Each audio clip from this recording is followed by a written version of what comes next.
capítulo de número 1. Hoje, o tema da minha mensagem é: e quando o errado sou eu?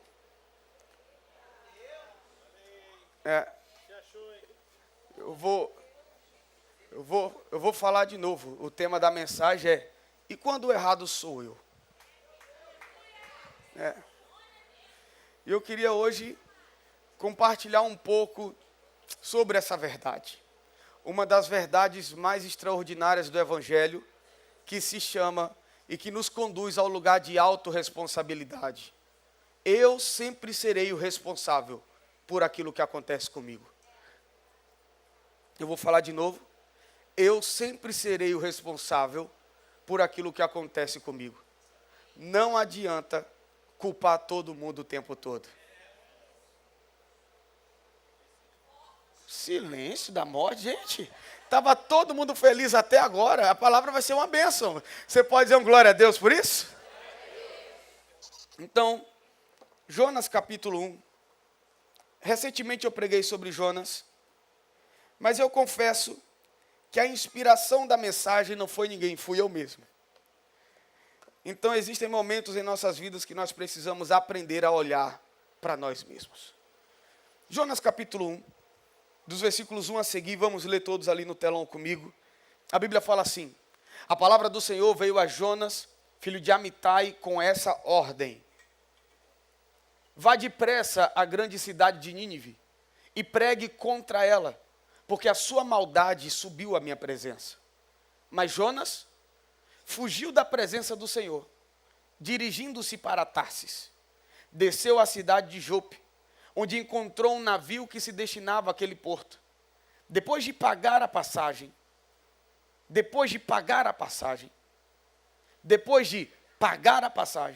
embarcou para Tarsis, para fugir do Senhor.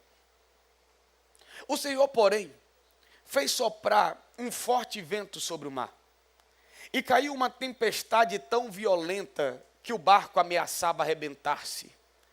Todos os marinheiros ficaram com medo, e cada um clamava ao seu próprio Deus, e atiraram as cargas ao mar para tornar o navio mais leve. Enquanto isso, Jonas tinha descido ao porão, e se deitara, e dormia profundamente. Geralmente o problema não sabe que é problema, né? Está lá descansando, todo mundo morrendo por causa dele, ele está dormindo, mas vamos lá. A Bíblia fala, versículo 6, o capitão dirigiu-se a ele e disse: como você pode ficar dormindo? Levante-se e clame ao teu Deus, talvez ele tenha piedade de nós e não morramos. Então os marinheiros combinaram entre si: vamos lançar sortes para descobrir quem é o responsável por essa desgraça que se abateu sobre nós. E lançaram sortes, e a sorte caiu sobre Jonas. Por isso lhe perguntaram: diga-nos quem é o responsável por essa calamidade. Qual é a tua profissão? De onde você vem? Qual é a sua terra? A que povo você pertence? E ele respondeu: eu sou hebreu, adorador do Senhor, o Deus dos céus, que fez o mar e a terra. Olha que interessante. Toda vez que alguém fala sobre Deus, fala que ele é o Deus que fez a terra e o mar. Jonas é o único que fala que ele é o que fez o mar e a terra. E quando fugiu, fugiu para o mar. Ou seja, ele fugiu para um lugar que ele sabia que Deus era dono do controle. Agora olha o que acontece. Versículo 10. Então os homens ficaram apavorados e perguntaram: o que foi que você fez? Pois sabiam que Jonas estava fugindo do Senhor, porque ele já lhes tinha dito. 11. Visto que o mar estava cada vez mais agitado, eles lhe perguntaram: o que devemos fazer com você para que o mar se acalme? E respondeu ele: peguem-me, joguem-me no mar, e ele se acalmará. Pois eu sei que é porque o capitão é péssimo. Não? Tá. Porque eu sei que é por minha causa que essa violenta tempestade caiu sobre vocês. Vocês podem dizer um amém? Fala assim: por minha causa. É aqui que eu quero começar uma conversa com vocês hoje. Eu sei que quando nós falamos sobre o Evangelho, Eu poderia vir hoje aqui te entregar algumas chaves de vitória, e que existem, e não é um problema. Mas durante essa semana, eu senti Deus ministrar muito forte ao meu coração essa realidade. Porque muitas vezes, nós vivemos a vida buscando culpados. Culpados da nossa infelicidade. Culpados do porquê não rompemos. Culpados do porquê não prosperamos. Culpados do porquê de tudo. Mas nós sabemos que toda a nossa vida, nós sempre vamos ser responsáveis por aquilo que nós vivemos. E Jonas era um profeta do Senhor. Jonas não era um homem comum. Pessoas comuns tendem a ter vidas comuns. Mas pessoas que foram chamadas para viver algo específico da parte de Deus, elas não vão conseguir ter uma vida comum. Porque quando Deus nos chama para algo, Deus, ele sabe que existe um propósito, que por mais que várias pessoas pudessem fazer a mesma coisa, ninguém seria você. Por isso que Deus escolhe pessoas para desafios, para propósitos e para realidades específicas. Jonas era um profeta. Quando nós lemos a Bíblia, 2 Reis, capítulo 14, no tempo de Jeroboão II, que era o rei de Israel, Jonas, ele já atuava como profeta e já profetizava naquela época. Então Jonas, ele não surge apenas no seu livro. Jonas já era um profeta atuante. Jonas já falava em nome do Senhor. Você pode ler depois, 2 Reis, capítulo 14, você vai entender melhor o que eu estou falando. Então Jonas, ele tinha uma função profética. Jonas era um homem que vivia o que Deus o havia estabelecido para viver. Jonas era um homem obediente. Só que no contexto que Jonas vivia, existia um povo que se comportava de uma forma que mexia com a sua estrutura. E é justamente esse povo que tempos depois Deus se levanta para que Jonas vá lá e pregue para eles, que são os ninivitas. Então o problema de Jonas não era a direção que Deus deu em si. O problema de Jonas era para quem ele tinha que pregar. Jonas não teve problema em obedecer a Deus. É que agora Deus mandou Jonas pregar a alguém que na cabeça de Jonas tinha que todo mundo morrer. Tinha que todo mundo ir para o inferno. Porque era um povo que na cabeça dele não tinha mais solução. Era um povo muito violento. Era um povo que de fato passava de todos os seus limites. E que inclusive tentava atacar o povo de Deus em alguns momentos da história. Então quando Deus olha para Jonas e fala, se dispõe Jonas, eu estou aqui. Mas quando Deus diz para onde é, Jonas ele prefere fugir. Ele não foge porque não queria ser usado por Deus. Ele foge porque ele não queria ser usado por Deus para restaurar aquele povo. Tanto é que no final da história, Jonas prega, o povo se converte e Jonas continua com raiva. Porque Jonas não queria que o povo se convertesse. Jonas queria que fosse todo mundo para o inferno. E todo mundo conhece alguém que tu não quer que se converta, que quer que morra logo para ir para o inferno. Aleluia.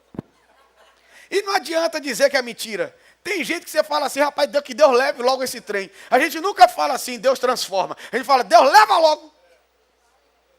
Sempre tem um perturbado perto da gente. Não tem jeito. Mas a verdade é que Deus, Ele ama pessoas. Ele não ama pessoas boas. Ele não ama pessoas ruins. Ele não ama pessoas, não, Ele ama pessoas no geral. Quer sejam boas, quer sejam más. Deus, Ele ama pessoas. E tudo que Deus faz, Ele sempre vai fazer para que pessoas sejam abençoadas. Para que vidas sejam transformadas. Para que pessoas consigam viver restauração. E para que pessoas tenham o direito de recomeçar. Tudo aquilo que Deus faz é em prol de vidas. Quando Deus levanta alguém, é para abençoar vidas. Quando Deus levanta um ministério, é para abençoar vidas. Quando Deus te dá um chamado, é para abençoar vidas. Quando Deus te dá dinheiro, é para abençoar vidas. Quando Deus te faz prosperar, é para abençoar vidas. Quando Deus te dá uma grande empresa, é para abençoar pessoas. Porque o foco de Deus nunca é o nosso sucesso. O foco de Deus sempre é abençoar pessoas. É por isso que nós somos uma fonte de bênçãos. Porque Deus nos usa para abençoar pessoas. E Deus sabe que para que pessoas sejam alcançadas, Ele precisa lidar e precisa tratar do pregador que Ele vai levantar.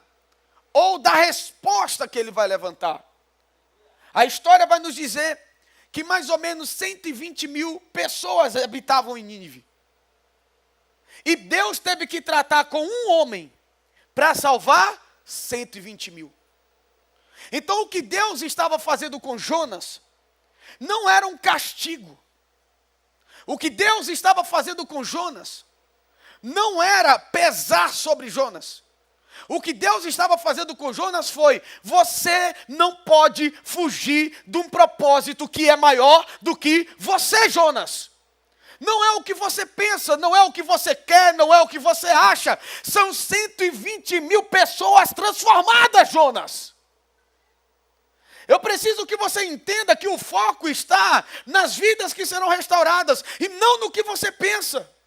Nas vidas que serão abençoadas e não nas mágoas que você carrega.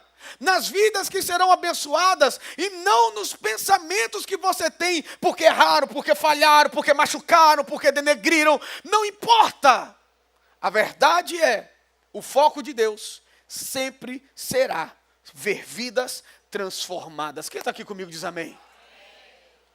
Então o tratamento de Deus com Jonas é um tratamento muito específico, porque o propósito de Deus para a vida de Jonas era um propósito específico. E é muito fácil obedecer e desobedecer. A única coisa que nós não medimos quando tomamos decisões é qual consequência eu vou carregar para a minha vida. E Jonas, ele sabe que fugir de Deus talvez traria sobre ele algo. Ele era um profeta, ele conhecia Deus. O que ele não imaginou era que o que sobreviria sobre ele atingiria outras pessoas que não tinham nada a ver com a sua história. E esse é o problema de errar. É que quando nós erramos, não é apenas eu que sofro. Todo mundo que está à minha volta acaba sofrendo. E quando Deus olha para Jonas, Deus está nos ensinando aqui algo. Deus está nos ensinando coisas lindas nessa história. Porque como Davi, eu me lembro de Davi um dia, lutando ao lado dos seus inimigos.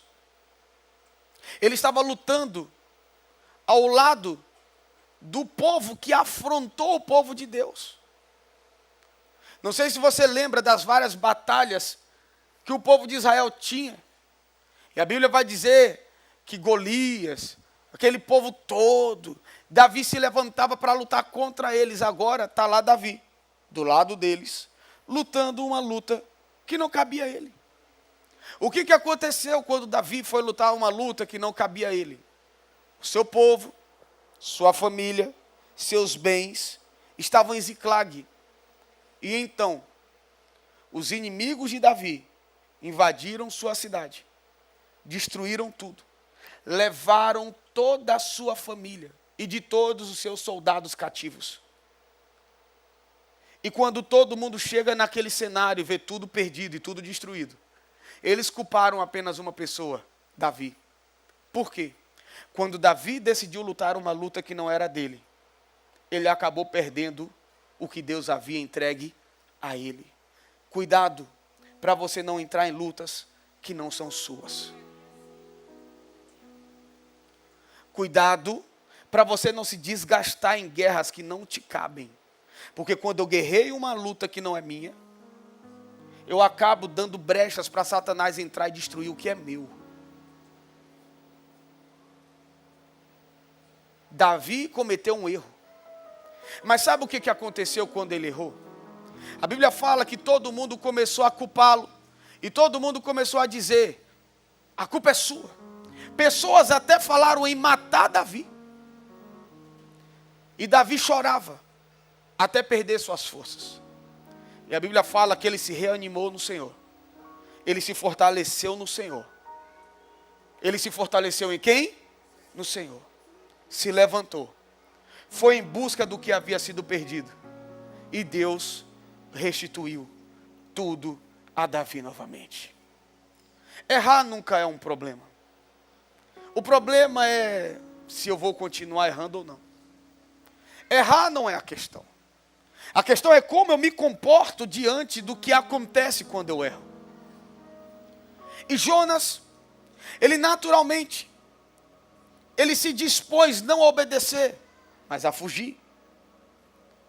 E na sua fuga, Jonas, ele não pediu uma carona no barco. Ele pagou para entrar no barco. Porque quando você paga, você tem direito. E geralmente quem foge, não entra de carona em lugar nenhum. Sempre dá um jeito de comprar o direito de estar no meio. E geralmente pessoas que compram o direito para estar no meio, são pessoas que estão fugindo. Porque quem tem chamado não paga para entrar, é convidado. Eu vou falar de novo. Não é a tua influência que vai te fazer chegar a algum lugar. Não é oferecer coisas, bens, oportunidades para alguém que vai te conduzir a algum lugar. Se Deus te deu uma palavra que você vai chegar em algum lugar, você não precisa pagar, você não precisa fazer nada. O mesmo Deus que te prometeu vai te conduzir até esse lugar. Quem está aqui comigo diz amém. Pastor, mas o mundo não funciona assim. Você disse bem, o mundo. Você não é desse mundo, você é de outro mundo. Você vive uma outra realidade. O que Deus tem para fazer na sua vida é algo sobrenatural. E você não vai precisar se vender para entrar em algum lugar. Deus vai te levantar e vai cumprir, porque é Ele quem te prometeu. Mas Jonas pagou para entrar no barco. Ele pagou para trazer um problema para o barco. E a Bíblia vai dizer, quem está aqui comigo, diz amém. Quem está entendendo o que eu estou pregando, diga glória a Deus. E quando ele entra no barco, Deus está lá do céu falando, Jonas, eu tenho um propósito, você tem que estar em Nínive. Por que você está indo para Jope? Você tem que estar aqui, por que você está lá? E então Deus está olhando. E quando Deus vê que Jonas está fugindo, aí grita. Aquele que é dono de todas as coisas, que sabe qual é o teu propósito. Porque é impossível alguém que tem um chamado dizer que Deus se esqueceu dele. Porque se tem uma coisa que Deus não faz, é se esquecer. Porque até no meio das tempestades ele aparece. O problema é que nós queremos ver Deus na bonança. Quando uma porta se abre, quando o milagre acontece. Mas nós não queremos ver Deus quando a porta fecha, ou quando a tempestade aparece. Porque existem tempestades na Bíblia que Satanás provoca. Quando Jesus entra no barco e fala, passemos para o outro lado para ir para Gadara, aquela tempestade foi provocada por Satanás. Existem tempestades que são naturais. A tempestade que Jesus andou sobre as águas foi uma tempestade natural para a região da época. E existem tempestades que Deus provoca. Deus soprou um forte vento e trouxe uma tempestade aonde Jonas estava. Então nós precisamos ser espirituais para discernir qual é a origem da tempestade. O porquê dessa tempestade está vindo. Por que eu estou enfrentando isso? Será que é uma causa natural? Será que é o inimigo me perturbando? Ou será que sou eu que estou causando ela? O problema é que nós sempre esquecemos do eu estou causando e sempre queremos culpar Satanás por tudo. É o diabo que está se levantando. Às vezes eu acho que o diabo está lá no inferno, com a perna cruzada, tomando um negócio, anotando o que os crentes estão fazendo. Falando assim, rapaz, que boa ideia, eu vou falar com o demôniozinho para fazer isso da próxima vez. Às vezes ele está lá e ele está lá assim, com a comitiva dele de demônio. Rapaz, te fala uma coisa, tudo agora sou eu. Eu vou ter que fazer terapia, eu sou o culpado de tudo. Porque tudo que acontece de errado é o diabo. A tempestade é o capeta. A luta é o diabo. Ah, deu errado. Capeta se levantou contra. Nós já paramos para pensar em algum momento que pode ter sido um acontecimento natural por causa de coisas naturais. Tá bom, mas eu sou espiritual. Ou é Deus ou é o diabo. Então entende uma coisa. Ou é Deus ou é o diabo ou somos nós. Porque quem é espiritual precisa entender que existem tempestades que nós causamos. Existem problemas que nós decidimos entrar. Existem decisões que nós tomamos, não oramos, não pedimos direção para Deus, nós quisemos ser a resposta do mundo, e aí agora, na hora de ter que lidar com as consequências, a gente pede socorro, e graças a Deus, o nosso Deus é um Deus de misericórdia, que independente de errar ou acertar, Ele sempre se levanta para nos socorrer. Mas uma coisa é certa, precisamos entender que às vezes nós causamos as tempestades. Nós causamos as tempestades. Eu não tenho problema em dizer que nós hoje vamos ter que levantar esse valor na igreja, porque eu me empolguei demais para poder assumir uma responsabilidade que agora a gente não conseguiria arcar. Erro meu. Mas glória a Deus, eu recorri ao Senhor, Deus fez o milagre, ajustou tudo bonitinho e agora nós vamos correr a corrida da forma correta. Quem nunca errou? Agora, para eu entender que eu errei, você acha que a gente é espiritual que acorda dizendo errei? Não. As coisas vão acontecendo. E aí você vai vendo, cara, vacilei. Errei aqui. E nós temos que ser homens o suficiente para reconhecer que erramos.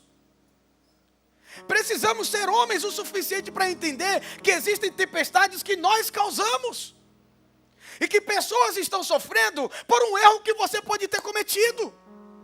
Porque você está fugindo do teu chamado, porque você está fugindo do teu propósito, porque você está fugindo da sua responsabilidade, porque você está fugindo daquilo que Deus te disse para fazer, e então você foge, e na tua fuga, Deus está falando, deixa eu te pegar, aí onde você está, aí vai uma tempestade, aí vem uma tribulação, aí vem uma circunstância desfavorável, você olha para Deus e Deus fala, me socorre, e aí Deus olha para você e diz, eu te socorro quando você estiver no lugar certo.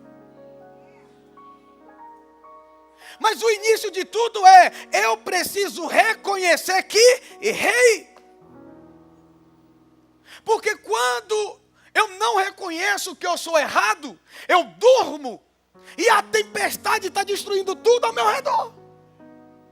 A tua casa está sendo destruída, a tua empresa está sendo destruída, a tua vida está sendo destruída, suas amizades, você está acabando com tudo ao teu redor e você está dormindo. Por quê? Porque ele que não presta, ela que não presta, esse pastor que não presta, esse líder que não presta, não vale nada. E aí começa a falar, não, mas isso aqui não ama ninguém, isso aqui não cuida de ninguém, ou isso aqui está contra mim, é meu inimigo, me odeia. E você está se sentindo certo da história e está tudo sendo destruído ao teu redor, porque ainda você não percebeu que quem errou foi você.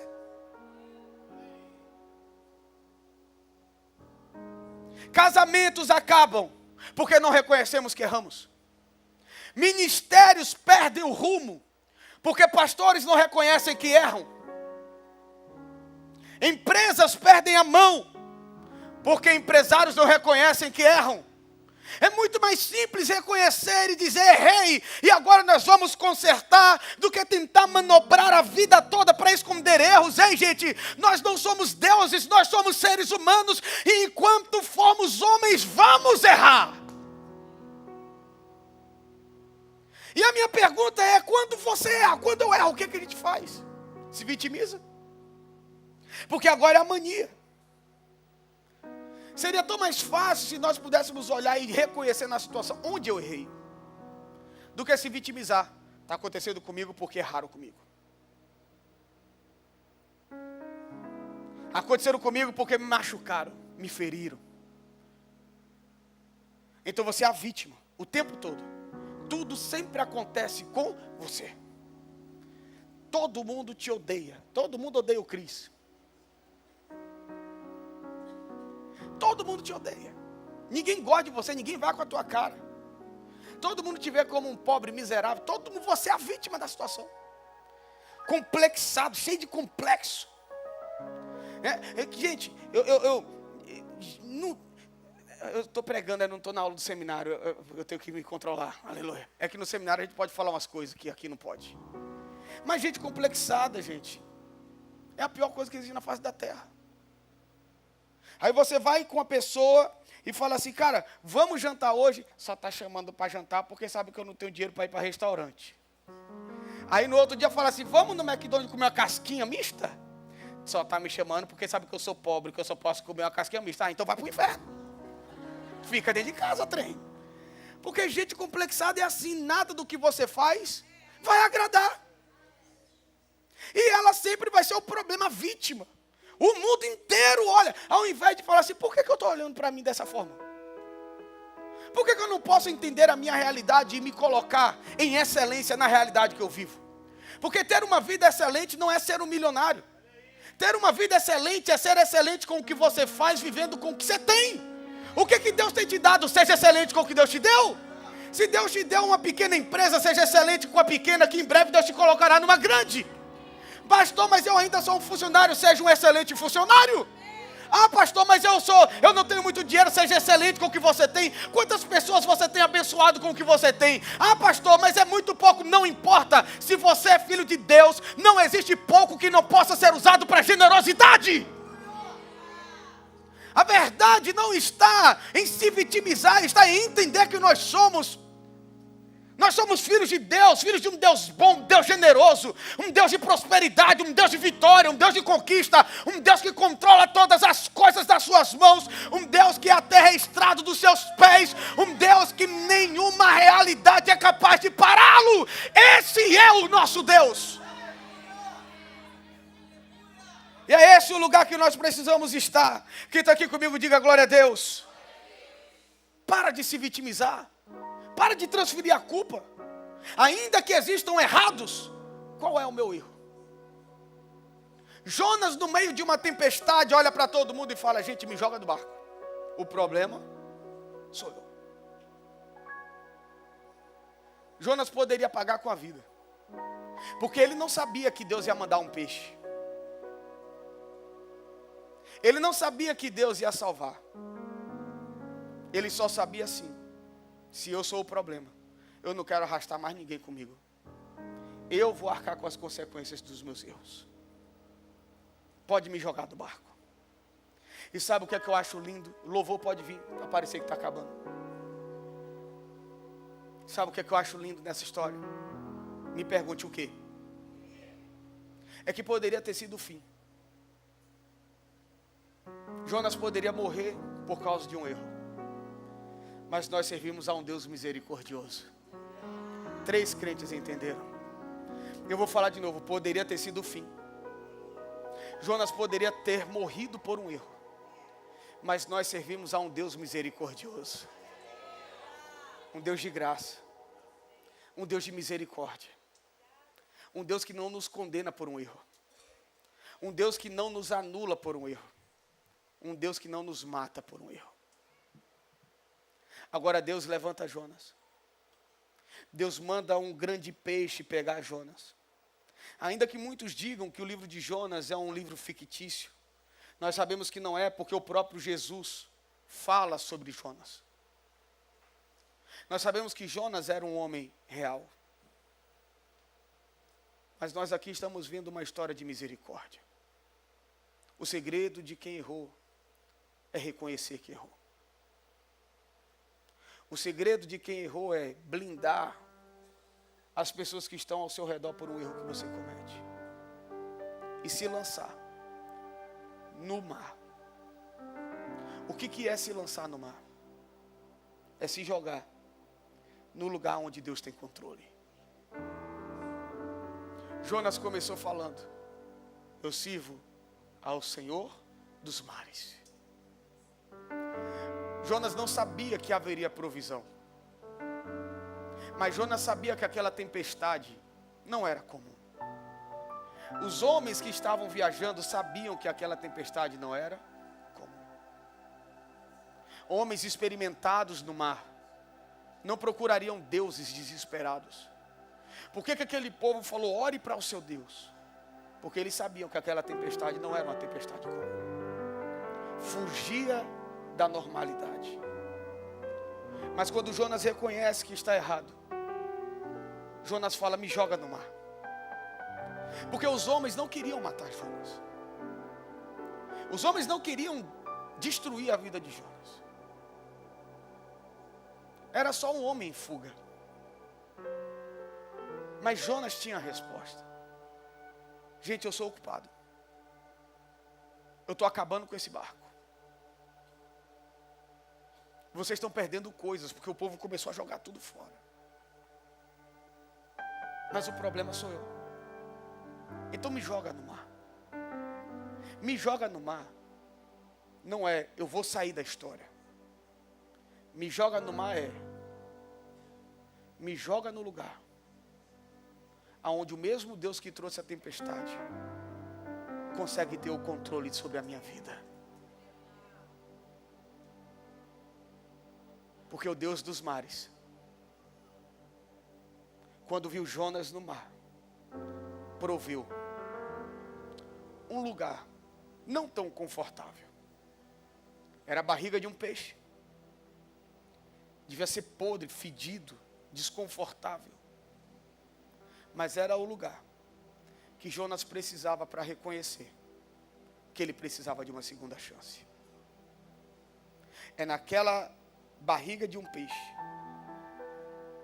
que Jonas olha para Deus e se arrepende e diz: eu vou fazer. Eu não quero, eu não gosto daquele povo, mas eu vou fazer. Como é difícil fazer coisas por pessoas que nós não gostamos. Pessoas que nos machucaram, nos feriram. Talvez seja a última pessoa que você gostaria de ver do teu lado aqui na igreja. Mas se Deus me deu a oportunidade de recomeçar, por que Deus não pode dar para essa pessoa? Será que o evangelho se tornou egoísmo? Aonde eu caibo, mas fulano não? Deus pode me salvar, mas a quem me machucou, que salve em outro lugar. Se essa pessoa entrar hoje, se converter e no próximo culto ficar do seu lado para cear, é aqui que nós entendemos a graça do evangelho. Eu não sei se essa seria uma pregação que encheria uma igreja, mas essa é uma mensagem que vai mudar a tua vida. Porque o evangelho é esse lugar.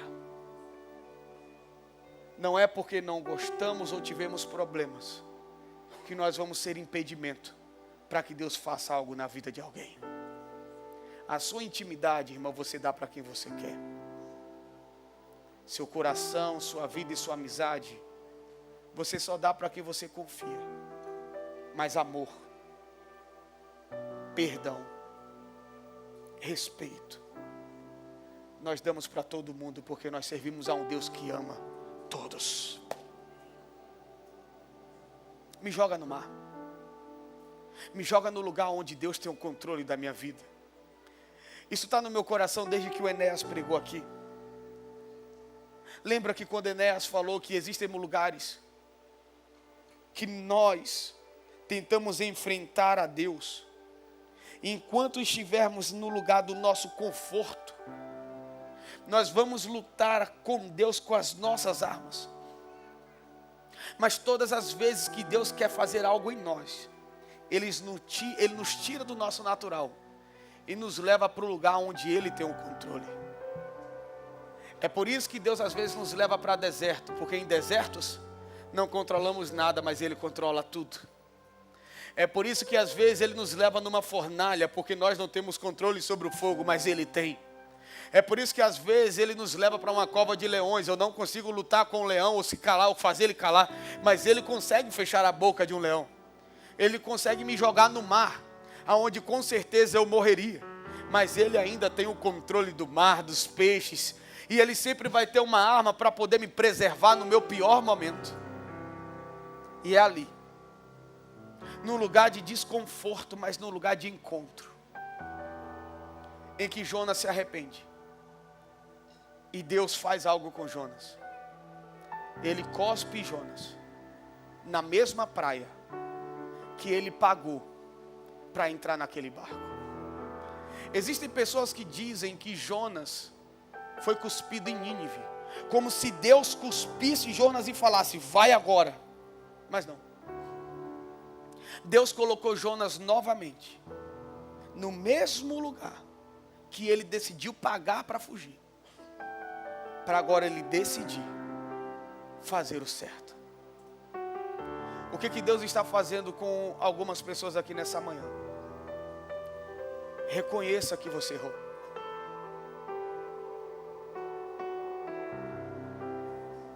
Olha para si. Se arrepende do erro. Você não vai morrer por um erro. Você não vai ser destruído por um erro. Mas Deus vai te restaurar. Se você reconhecer e disser, Deus muda a minha história. Deus vai te levar de volta para o mesmo lugar da decisão. E vai te falar, o destino é Nínive. Agora vai para o lugar certo. Essa mensagem de hoje é para você. Essa mensagem de hoje é para mim. Nunca será tarde demais para reconhecer que nós erramos.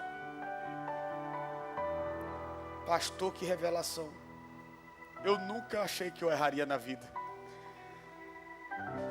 Existem mulheres aqui que com certeza quando falam com os maridos falam, eu não erro. Deus não me deu os nomes, senão falaria um por um. Se não falar o nome de todas, né? Porque se tem um trem que acha que não é mulher, não erra. É uma brincadeira, mas todos nós erramos. E essa mensagem foi a mensagem que me fez me levantar de novo. E eu tenho certeza que é a mesma mensagem que também vai te levantar. Não olha para a tempestade. Não olha para o que está se perdendo. E nem para a embarcação. Se joga no mar. Se joga no lugar onde Deus tem o controle. Se arrepende, se prepara. Porque Deus não desistiu de você. Não, acho que você não entendeu. Deus não desistiu de você. Eu não vim aqui brigar com você. Eu vim aqui abrir os teus olhos para te dizer, Deus te ama. Eu vim aqui abrir os teus olhos para te dizer, Deus não desistiu do chamado que Ele te deu.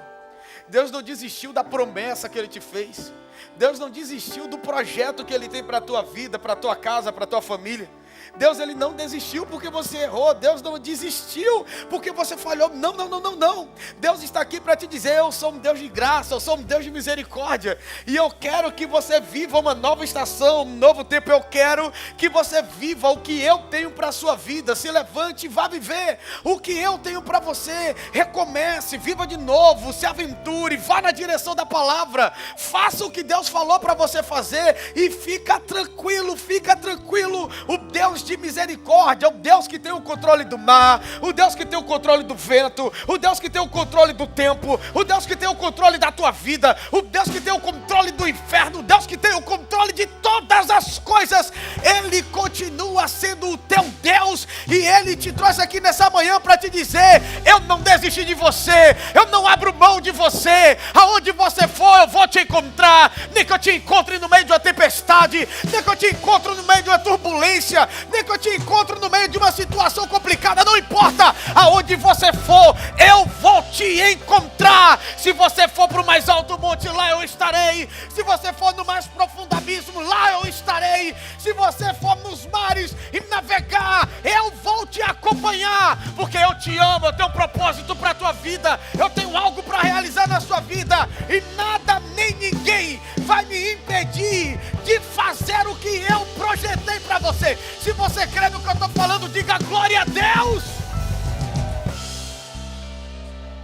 Deus conta com você. Não é hora de desistir, não é hora de retroceder, não é hora de ter vergonha, não. Deus não tem vergonha por você, então você não precisa ter vergonha de nada. É hora de se levantar, é hora de viver o propósito que Deus tem para a tua vida. Deus conta com você, Deus conta com o teu chamado, Deus conta com os teus recursos, Deus conta com o que Ele tem entregue nas suas mãos, porque o meu Deus é o teu Deus, e Ele é o mesmo ontem, hoje e será para sempre. O chamado de Deus para você hoje é: se arrependa. Porque o nosso Deus não é um Deus de juízo. O nosso Deus é um Deus de misericórdia. Se você crê nisso, fica de pé no seu lugar. Aleluia. Você pode dizer um glória a Deus? Você pode dizer um aleluia? Você pode dizer um glória a Deus mais animado aí? Olha para esse irmão que está do seu lado e fala com ele: fica tranquilo, está tudo certo. Fale isso. Olha para o irmão que está do outro lado e fala com ele: fica tranquilo, está tudo certo. Se você é casado e veio arranhado aqui hoje, olha para ele e fala: ei, está tudo certo, Deus continua no controle. Ei, fica em paz, irmão. Deus continua no controle da sua vida. Ainda que Ele precise mandar uma baleia, um peixe, para te sustentar numa tempestade, ainda que Ele possa enviar amigos para te fazer descer por um telhado, não importa, Deus não vai perder, o diabo não vai vencer, ele é um derrotado. E eu quero orar por você hoje. Meu Deus, eu quero orar por você. Quem está aqui comigo, diga glória a Deus. Eu quero que você feche seus olhos e coloque a mão no seu coração.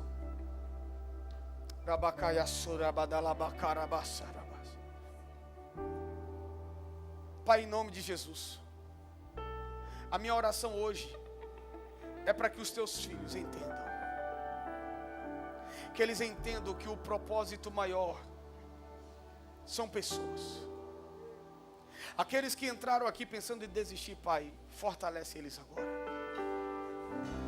Aqueles que entraram aqui hoje pensando em retroceder, Deus, fortalece os passos dos teus filhos para que eles continuem avançando. Pai amado, fortalece a nossa fé. Quando o Senhor perceber que não teremos fé o suficiente, manifesta em nós o dom da fé, que não depende só de mim, mas o Senhor pode fazer. A única coisa que te pedimos, Pai, é: por favor, não se esqueça de nós. Não se esqueça, Pai amado, de que somos teus filhos, somos falhos, erramos. Mas nessa manhã nós estamos aqui para te pedir perdão.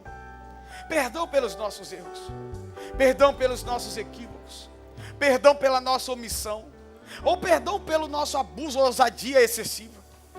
Nos perdoa, Pai amado, porque sabemos que ninguém aqui errou porque queria errar. Ninguém aqui falhou pensando no mal de ninguém. Erramos porque não medimos o nível das atitudes e quando vimos, erramos. Por isso, Pai, colocamos os nossos corações agora em Tuas mãos. E te pedimos, nos traz de volta para o lugar do recomeço. E que nós como igreja, Pai, possamos viver a Tua vontade. Traz paz àquele que está atribulado. Traz paz para aquele que está angustiado. Como o Senhor é um pastor que conduz as suas ovelhas a águas tranquilas, a pastos verdejantes, nos conduz a esse lugar, traz alívio na nossa mente, traz alívio para o nosso corpo e nos faz viver a Tua vontade. Que as nossas famílias sejam restauradas, que as nossas famílias sejam fortalecidas e que juntos como igreja, Pai, possamos ver o Teu agir. Te agradecemos nessa manhã e te pedimos, age conforme o Teu querer, em nome de Jesus. Quem crê comigo diz amém. Quem crê comigo diga glória a Deus. Então aplauda o nome do Senhor mais forte que você puder. Se você recebeu essa palavra, nós vamos cantar. Nós vamos cantar. Mas eu quero fazer mais uma oração. Eu não sei como você entrou aqui hoje, você sabe. Mas Deus hoje te chama para uma nova estação. Pense que você agora está dentro de um peixe. E a única chance é gritar por socorro. A Bíblia fala que Ele é o teu socorro bem presente na hora da tua angústia. É o mesmo Deus que fala: entrega o teu caminho ao Senhor. Confia nele. E o mais Ele vai fazer. Eu quero orar por você que gostaria de nessa manhã entregar sua vida a Jesus. Não a uma igreja, não a uma placa, não a um pastor. Pastores não salvam. Placas de igreja não salvam ninguém. A única pessoa que pode mudar a tua história é Jesus. E Ele está aqui. Foi Ele quem te trouxe aqui, porque você precisava ouvir essa palavra. E eu quero orar por você como igreja, te abençoar e declarar sobre você toda sorte de bênçãos. Eu vou contar até 3. E quando eu disser 3, você que nessa manhã vai entregar a sua vida a Jesus, você vai levantar a sua mão mais alto que você puder. E nós vamos orar por você. Pastor, eu já sou crente, só que eu estava afastado dos caminhos do Senhor. Então vamos voltar hoje. Vamos voltar para a vida de igreja, para a comunhão da igreja. Deus, Ele conta com você e Ele não desistiu de você. Quem está me entendendo diz amém. Ah, pastor, mas com os meus erros eu fui para muito longe. Tem muita coisa que eu faço que não dá para tomar essa decisão agora. Ei, você não tem que estar pronto para essa decisão. Você precisa estar disposto a viver uma nova estação. É só isso. O resto é com Deus. Tudo que está errado, Deus vai ajustar. Deus vai alinhar. Só reconheça hoje que você precisa dele. Porque para viver o que eu acabei de pregar, sozinho, ninguém consegue. Ninguém consegue viver isso se Deus não estiver governando as nossas vidas. Ninguém consegue recomeçar, viver restauração, viver restituição, se Deus não entrar. É por isso que eu estou terminando essa pregação, te fazendo essa convocação, para que você tome a decisão de se entregar a Ele, porque tudo o que você ouviu, Ele vai fazer acontecer na sua vida. Então no 3, quem está me entendendo diz amém. Não tenha medo, não tenha vergonha, mas se prepare, porque a melhor estação da sua vida começa a partir de agora. No 3, 1, 2, 3. Existe alguém? Levante sua mão. Existe alguém? Uma pessoa está aqui do meu lado na direita.